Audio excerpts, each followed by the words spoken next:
नमस्कार दोस्तों, अभी हम इस वीडियो में आप लोगों को सोशल साइंस का लघु उत्तरीय एवं दीर्घ उत्तरीय आपको प्रश्न बताने वाले हैं। वीवीआई परीक्षा में 100% लड़ने वाला। तो आप अच्छे से वीडियो को एक बार देखकर इसको समझ लीजिए, फिर आप इसको ना अच्छे से याद कर लेना, क्योंकि ये एग्जाम में दोस्तों आने वाला सब्जेक्टिव क्वेश्चन है। अच्छे से आप लोग याद करना, ठीक है।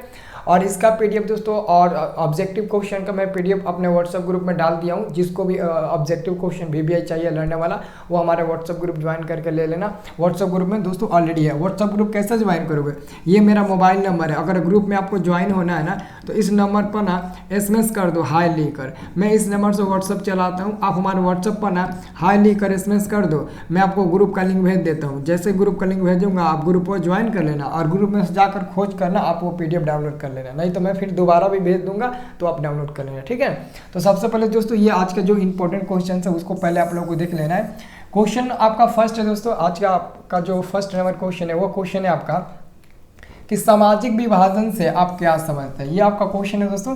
अगर बोर्ड परीक्षा में आपसे ये क्वेश्चन आए तो देखो कैसे आप लोगों को लिखना है, बहुत अच्छे से सुंदर सुंदर राइटिंग में लिखना है। सामाजिक विभाजन से आप क्या समझते हैं, तो इसका उत्तर लिखिएगा, जाति, धर्म, रंग, क्षेत्र आदि के आधार पर समाज के विभिन्न वर्गों द्वारा परस्पर गलत व्यवहार करना, वो आपसी संघर्ष को ही हम लोग सामाजिक विभाजन कहते हैं। यानी कि जाति, धर्म, क्षेत्र आदि के आधार पर समाज के विभिन्न वर्गों द्वारा परस्पर गलत जो व्यवहार किया जाता है उसी को हम लोग सम्मिलित रूप से क्या कहते हैं, तो सामाजिक विभाजन के दोस्तों नाम से जानते हैं, और उसको हम लोग सामाजिक विभाजन कहते हैं। तो ये आपका 2 नंबर के लिए पूछा जाएगा दोस्तों। ये आपके मात्र दोस्तों 2 नंबर के लिए पूछा जाएगा, ठीक है। आपको अच्छे से लिख देना, ये 2 नंबर के लिए क्वेश्चन है। अब दोस्तों अगला क्वेश्चन की मैं बात करूँ तो दोस्तों ये क्वेश्चन हमारा है, ये भी क्वेश्चन आपको बोर्ड परीक्षा में 2 ही नंबर के लिए पूछा जाएगा। ये क्वेश्चन हमारा है दोस्तों कि सांप्रदायिकता के किन्हीं 4 कर्म को लिखिए। सांप्रदायिकता के किन्हीं 4 कर्मों को आपको लिखना है, बहुत बढ़िया से आपको लिखना है। तो पहले आप लोग उत्तर में लिखिएगा, सांप्रदायिकता के निम्नलिखित 4 कारण यानी कि 4 कर्म का मतलब होता है कारण, तो 4 कारण इस प्रकार है। तो देखो आप लोग 4 पूछा गया ना, 4 ऐसे ही करके लिखना है। जैसे आपको फर्स्ट नंबर में क्या लिखना है, फर्स्ट नंबर में आपको लिखना है संकीर्ण धार्मिक विचारधारा, ठीक है ना। ये आपको फर्स्ट नंबर में लिखना है संकीर्ण धार्मिक विचारधारा। केवल आप धार्मिक विचारधारा भी लिख दोगे ना तो आपका चल जाएगा, ठीक है। और आपका ये दूसरा नंबर जो है ना, दूसरा नंबर में क्या लिखना, अपने धर्म को अन्य धर्म से अधिक श्रेष्ठ मानना। ये दोस्तों सांप्रदायिक का कारण है कि अपने धर्म को अन्य धर्मों से अधिक श्रेष्ठ मानना, ठीक है। और इसका जो तीसरा इसका कर्म है वो क्या है, तो अन्य धर्म के प्रति घृणा फैलाना, मतलब कि दूसरे धर्म के प्रति घृणा को फैलाना। ये हमारा तीसरा दोस्तों कारण हो गया। और चौथा कारण इसका क्या हो सकता है, चौथा कारण है अपने धार्मिक हितों के लिए राष्ट्र हित को ना समझना, मतलब अपने धार्मिक हितों के लिए ना राष्ट्रीय धर्मों को ना समझ, मतलब अपने के लिए अपने देश से गद्दारी करना एक तरफ का दोस्तों ये है, ठीक है ना। तो ये आपका 4 हो गया, आप 4 इसको अच्छे से लिख देना। अब इसका अगला प्रश्न देखिए क्या आता है दोस्तों। अगला प्रश्न दोस्तों, अगला क्वेश्चन आपका देख लीजिए दोस्तों। अगला क्वेश्चन दोस्तों कभी कभी आपके एग्जाम में दोस्तों ये 6 नंबर के लिए भी क्वेश्चन आता है। ये क्वेश्चन 6 नंबर के लिए भी कभी कभी आता है, कभी कभी दोस्तों ये 2 नंबर के लिए भी क्वेश्चन पूछ दिया जाता है, ठीक है। तो देखो ये क्वेश्चन आपका है, क्वेश्चन है भारत में किस तरह जातिगत असमानताएं जारी है दोस्तों, ठीक है। ये क्वेश्चन इस बार 2 ही नंबर का आएगा। तो देखिए उत्तर में आपको क्या लिखना है दोस्तों, उत्तर में लिखिएगा भारत में अभी भी जातिगत असमानताएं हैं, मुख्य रूप से विद्यमान है, ठीक है ना। भारत में अभी भी जातिगत असमानताएं मुख्य रूप से विद्यमान है। जैसा कि दोस्तों ये ज़्यादातर हमारे ही राज्यों में देखने को मिलता है, यानी कि बिहार राज्य में बहुत ज़्यादा देखने को मिलता है कि भारत में अभी भी जातिगत असमानताएं मुख्य रूप से जारी है, ज़्यादातर हमारे यहाँ देखने को मिलता है। भारत में जाति का आधार कम था, परंतु जब से जाति का आधार जन्म हो गया है और सामाजिक असमानताएं जड़ से जमाने में सफल हो गई है। यानी कि दोस्तों जब से ये मतलब जाति पात या फिर जाति का आधार जन्म हुआ ना, तब से सामाजिक असमानताएं एकदम जड़ से पकड़ लिया है और ये मतलब ना सफल हो गया है, और ये विफल होने का नाम नहीं लेता है।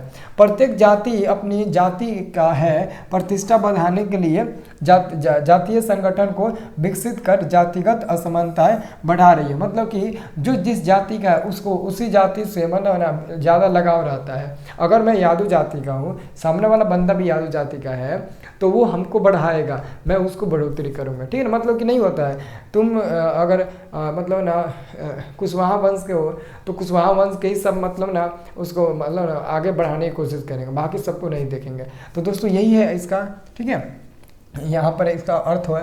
और देखो अगला आगे इसका है दोस्तों कि जाति के आधार पर राजनीतिक दलों का द्वारा टिकटों को बंटवारा किए जाने के कारण ही जातिगत असमानताएं बनी हुई है। मतलब कि जाति के नाम पर ही दोस्तों हमारा सीटों को भी दोस्तों मतलब कि बांट दिया गया एकदम जाति के नाम पर। वो उस जाति का तो उसका उतना सीट है, उसका उतना सीट है।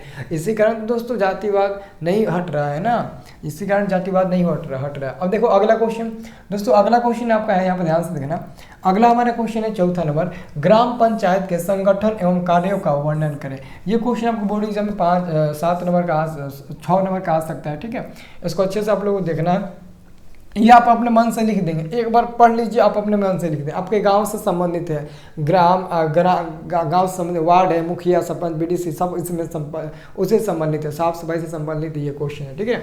मतलब ये ग्राम पंचायत संगठन एवं कार्यों के लिए, मतलब ग्राम पंचायत क्या कार्य होता है, उसका संगठन क्या होता है, वही आपको लिखना है। यहाँ पर आपको लिखना है ग्राम पंचायत का संगठन बिहार पंचायत राज अधिनियम 2006 के तहत किया जाता है।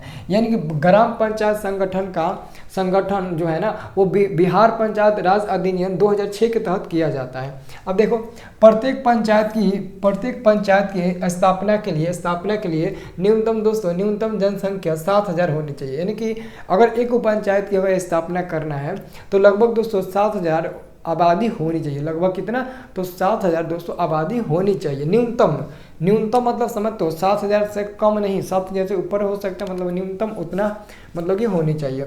अब देखिए ग्राम पंचायत को कई वार्डों में बांट दिया जाता है। सही बात है, ग्राम पंचायत जब बन जाता है तो ग्राम पंचायत में बहुत सारे वार्ड होते हैं ना, वार्ड 1, वार्ड 2, वार्ड 14, मैं वार्ड 14 में आता हूँ, ठीक है ना। तो देखिए प्रत्येक वार्ड की न्यूनतम जनसंख्या होती है। अब हर एक वार्ड की न्यूनतम जनसंख्या होती है, जैसे नहीं होता है कि मैं वार्ड 14 में हूँ तो हो सकता है कि हमारे वार्ड में कुल 400 आदमी होंगे, हो सकता है कि 500 आदमी होंगे, हो सकता है कि 300 आदमी होंगे। तो जितना आपके वार्ड में होंगे लगभग आप अपने से मिला कर लिखना, किताबी भाषा मत लिखना। अब तो समझ गए ना कि क्या लिखना है हमको। अब उसके बाद से देखिए 500 आवश्यक होनी चाहिए, मतलब कि कम से कम 500 आवश्यक होनी चाहिए। ग्राम पंचायत का प्रधान मुखिया होता है। ये एग्जाम में ऑब्जेक्टिव पूछता है कि ग्राम पंचायत का प्रधान कौन होता है, तो मुखिया होता है। और देखिए ग्राम पंचायत का जो कार्यकाल होता है वो कितने वर्ष का होता है, तो 5 वर्ष का होता है, यानी कि 5 ईयर का होता है। यानी कि आपका आंसर ये हो जाएगा। अगर पूछेगा ना कि ग्राम पंचायत का कार्यकाल कितने वर्ष का होता है तो 5 वर्ष का बता देना, ठीक है।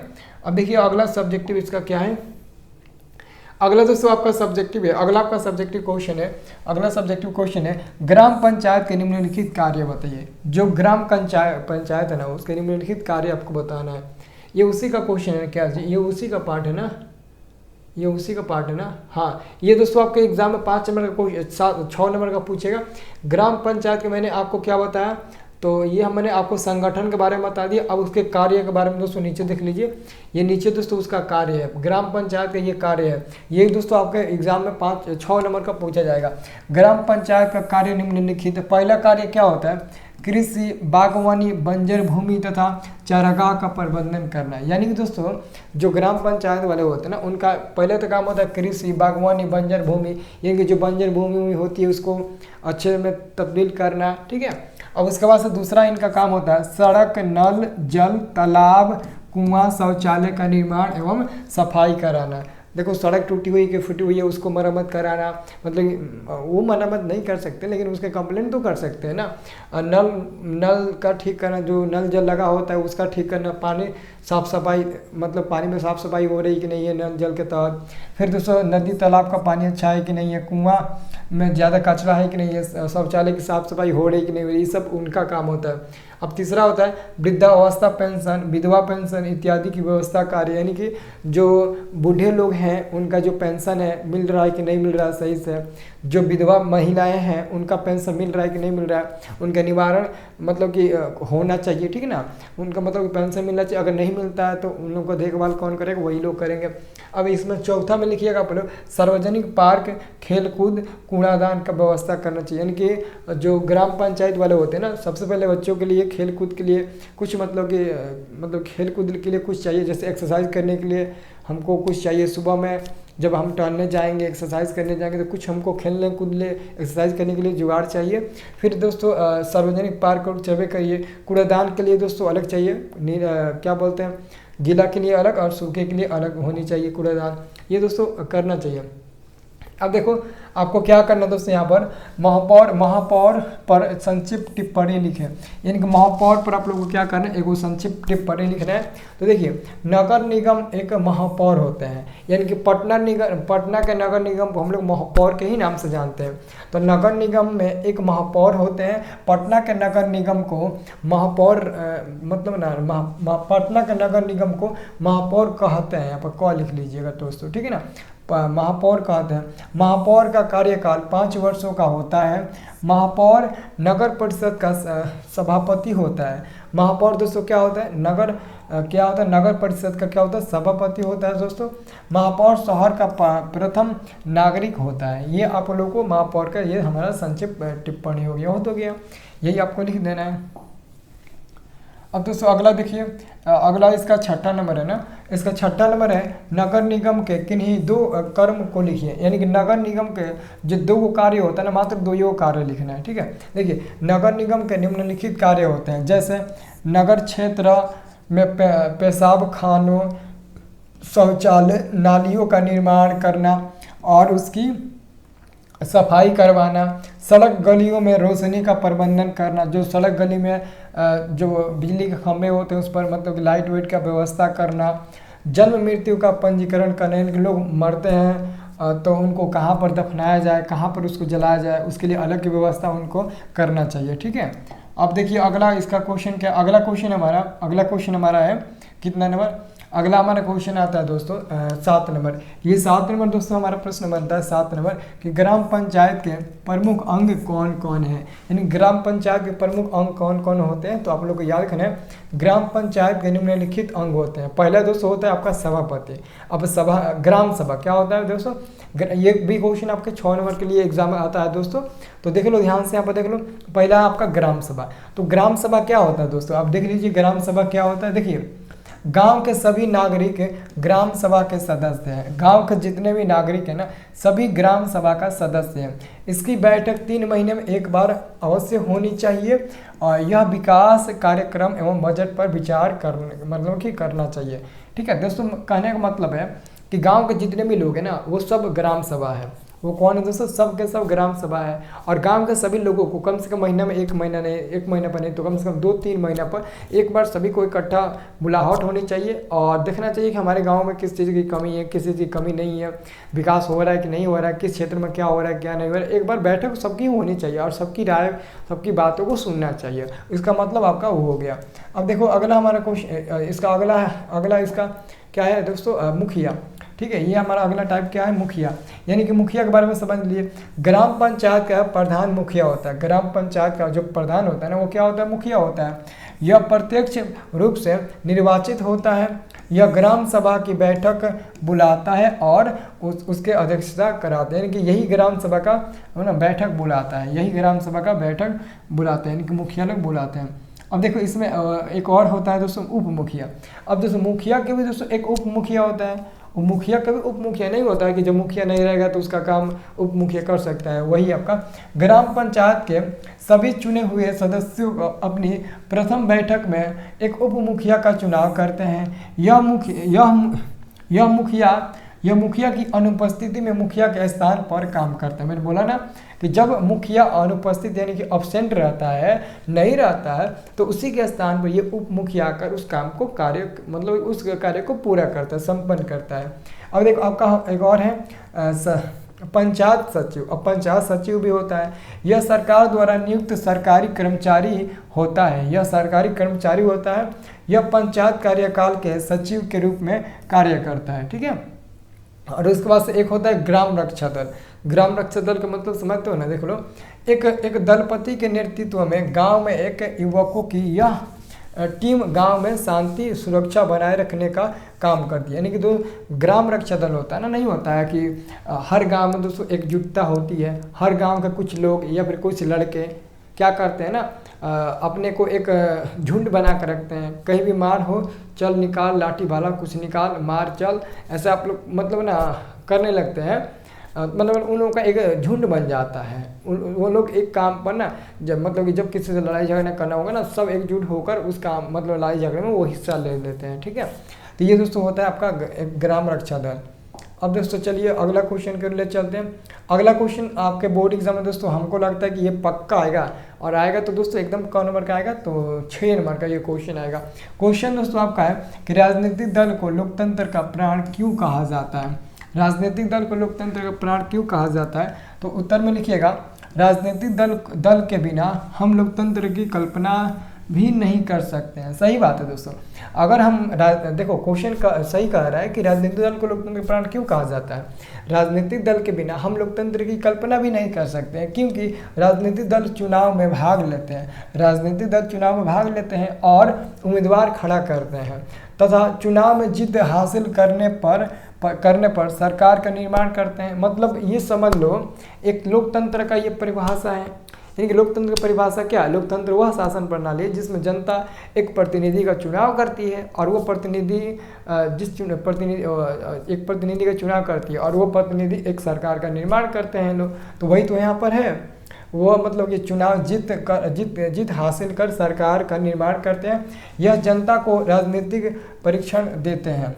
साथ ही सत्ताधिकारी दल के विपक्ष में रहने वाली पार्टियां पर सरकार की गलत नीतियों की आलोचना करके उचित मार्गदर्शन प्रदान करती है। यही कारण है कि राजनीतिक दल को लोकतंत्र का प्राण कहा जाता है। यही कारण है, ठीक है ना, ये आप लोग लिख देना। अब दोस्तों अगला क्वेश्चन हमारा आता है। अगला क्वेश्चन हमारा क्या है दोस्तों, अगला क्वेश्चन है लोकतांत्रिक विकेंद्रीकरण का क्या अर्थ है। लोकतांत्रिक विकेंद्रीकरण का क्या अर्थ है दोस्तों, ये आपको लिखना है। देखो इसका आंसर कैसे लिखना है। लोकतांत्रिक व्यवस्था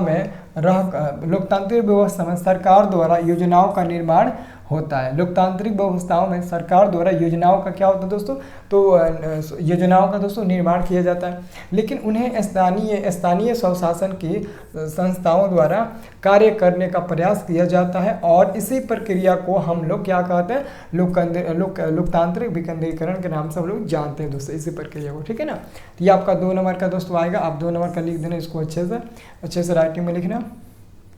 अब दोस्तों अगला क्वेश्चन देख लेते हैं। हाँ अगला क्वेश्चन, ये क्वेश्चन दोस्तों आपका बोर्ड एग्जाम है 5 नंबर का, 6 नंबर का भी आ सकता है, 2 नंबर का भी आ सकता है, कोई गारंटी नहीं है। तो दोस्तों हमारा क्वेश्चन क्या है, हमारा क्वेश्चन नंबर 10 है। भावी समाज में लोकतंत्र की जिम्मेदारी और उद्देश्यों पर संक्षिप्त टिप्पणी लिखी। यानी कि भावी समाज में लोकतंत्र की जिम्मेदारी और उसके उद्देश्यों पर संक्षिप्त टिप्पणी लिखे, ठीक है। तो यहाँ पे देखिए हमारा इसका आंसर क्या हुआ, लोकतंत्र में जन कल्याण की भावना निहित होती है। लोकतंत्र में क्या होती है ना, जन कल्याण की जो भावनाएं होती है वो निहित होती है, ठीक है ना। और लोकतांत्रिक शासन व्यवस्था में सरकार का प्रधान कार्य विकास एवं सुरक्षा से जुड़ा होता है। सुरक्षा से क्या होता है, जुड़ा होता है। भावी समाज के आर्थिक समृद्धि के लिए लोकतंत्र ही जिम्मेदार है। इसका उद्देश्य विकास संबंधित कार्यक्रम बनाना एवं जनता को जानकारी प्रदान करना होता है। अब जरा आगे देख लीजिए। अब आगे आपको लिखना है लोकतंत्र व्यक्ति की स्वतंत्रता तथा अवसर की समानता के लिए जिम्मेदार है। इससे देश में शांति व्यवस्था कायम रहती है, ठीक है ना। ये दोस्तों देखते हैं 6 नंबर का पूछता है या फिर दोस्तों ये 2 नंबर का पूछता है, ठीक है।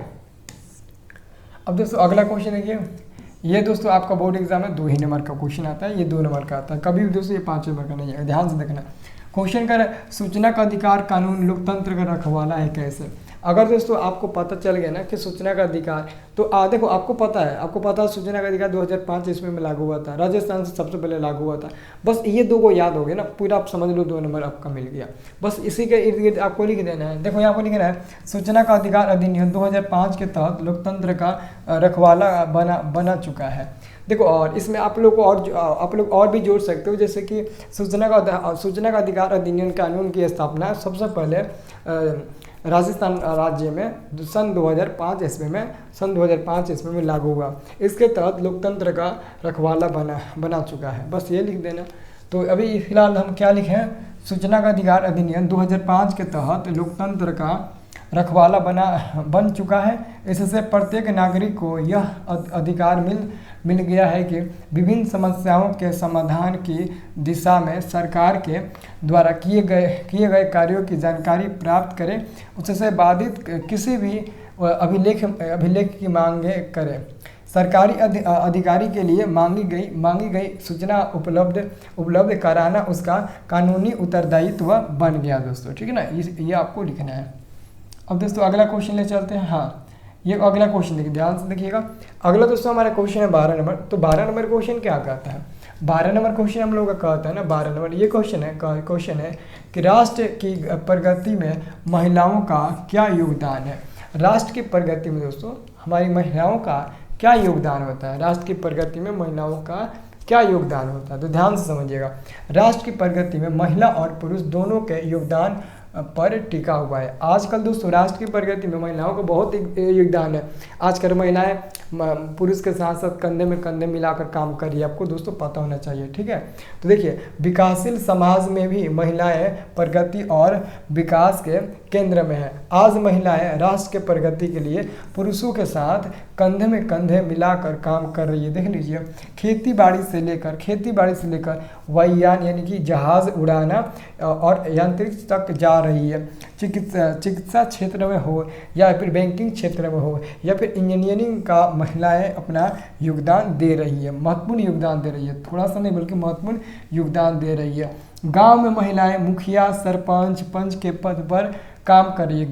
गांव में महिलाएं सच में करिए, इन लोगों का स्वयं सहायता समूह बन गया है, ये भी वो काम कर रही है जो पुरुष कर रहे हैं। फिर भी महिलाओं के श्रम को कोई कीमत नहीं दी जाती है। सही बात है, फिर भी महिलाओं के लिए कोई भी कीमत नहीं दी जाती है, उनके श्रम उनके काम के लिए। इसलिए कहा जाता है कि महिलाएं आज राष्ट्र के हित के विकास के लिए महत्वपूर्ण योगदान दे रही है दोस्तों। ठीक है ना। अब देखिए अगला हमारा क्वेश्चन नंबर 13 है ना। 13 नंबर दोस्तों क्वेश्चन हमारा है कि सतत विकास किसे कहते हैं। सतत विकास किसे कहते हैं दोस्तों, ये क्वेश्चन आपके बोर्ड एग्जाम में 2 नंबर के लिए आएगा।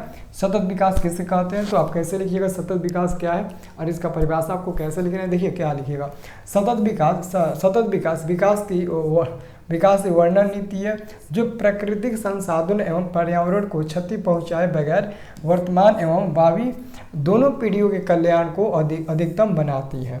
अर्थात ऐसा विकास जो जारी रहे, टिकाऊ रहे, सतत विकास कहलाता है। तो आप इसका आंसर 2 तरीके से लिख सकते हैं। आप सबसे आसान दोस्तों ये है, ऐसा विकास जो जारी रहे, टिकाऊ रहे, सतत विकास कहलाता है। हो गया मोयो हमारा 2 नंबर मिल गया। तो उतना बड़ा लिखने की ज़रूरत ही नहीं है। आप ये चाहो तो आप ये भी लिख सकते हो याद करके, तो कोशिश करें कि ये याद हो जाए और ये हम लोग आराम से लिख दें। ठीक है। अब देखिए अगला क्वेश्चन हमारा है दोस्तों, समावेशी विकास से क्या समझते हैं। ठीक है ना, समावेशी विकास से हम लोग क्या समझते हैं, ये हमारा अगला क्वेश्चन है दोस्तों 14 नंबर। देखिए लिखिएगा, समावेशी विकास से आप क्या समझते हैं। उत्तर में लिखिएगा, विकास की वह प्रक्रिया जो विकास के लाभ को समाज के अंतिम पायदान पर स्थित लोगों तक पहुंचाने, उनका जीवन स्तर ऊंचा उठाने तथा उन्हें समाज के मुख्य धारा में शामिल करने का प्रयास करती है, वह प्रक्रिया समावेशी विकास कहलाती है। समावेशी विकास को 11वीं पंचवर्षीय योजना का मुख्य लक्ष्य बनाया गया है, क्योंकि भारत के कमजोर वर्ग के लोग विकास से वंचित रह गए थे। इसलिए दोस्तों उनको ना एक पंचवर्षीय योजना यानी कि 11वीं पंचवर्षीय योजना के तहत उनको रखा गया। ठीक है ना, तो ये आपका 14 नंबर क्वेश्चन हो गया। ठीक है। अब दोस्तों ये हमारा अगला क्वेश्चन और लास्ट क्वेश्चन दोस्तों, ये लास्ट क्वेश्चन दोस्तों है अर्थशास्त्र के उत्पादन में कौन कौन से साधन है, उदाहरण आपको बस दे देना है, आपको लिखना नहीं है, बस आपको उदाहरण देना है। तो लिखिएगा अर्थशास्त्र में उत्पादन के 5 मुख्य साधन है। पहला भूमि, दूसरा श्रम, तीसरा पूंजी, चौथा संगठन, पांचवा आपका साहस। ये आपका 5 हो गया दोस्तों, ठीक है ना, ये 5 हो गया सब दोस्तों। आपका ये क्वेश्चन भी आई है दोस्तों, भी आई है। मैंने आपको बोला था ना कि ये मेरा भविष्यवाणी है, मैं जब भी सब्जेक्टिव क्वेश्चन कराता हूँ चाहे किसी भी सब्जेक्ट का, वो पक्का लड़ता है, व्यर्थ कभी जाता नहीं है सब्जेक्टिव क्वेश्चन, आप लोगों को पता भी होगा, ठीक है ना। तो अच्छे से आप लोग याद कर लेना, PDF जाकर व्हाट्सअप ग्रुप से आप लोग ना डाउनलोड कर लीजिए, आप लोग PDF व्हाट्सअप ग्रुप से, ठीक है ना। सब लोग जाकर सब लोग व्हाट्सअप ग्रुप ज्वाइन करें, ठीक है। नंबर मैंने दिया था ना आपको, लास्ट में नहीं दिया था तो एक बार फिर से दे देता हूँ। व्हाट्सअप ग्रुप में जुड़ने के लिए मेरा नंबर नोट कर लीजिए, बस इस नंबर पर SMS कर देना हेलो हाय लिखकर, बस एक बार इस नंबर पर SMS करना, कुछ भी लिखकर मैं आपको ग्रुप का लिंक भेज दूंगा, ठीक है ना। और आप लोग ग्रुप ज्वाइन कर लेना, ठीक है।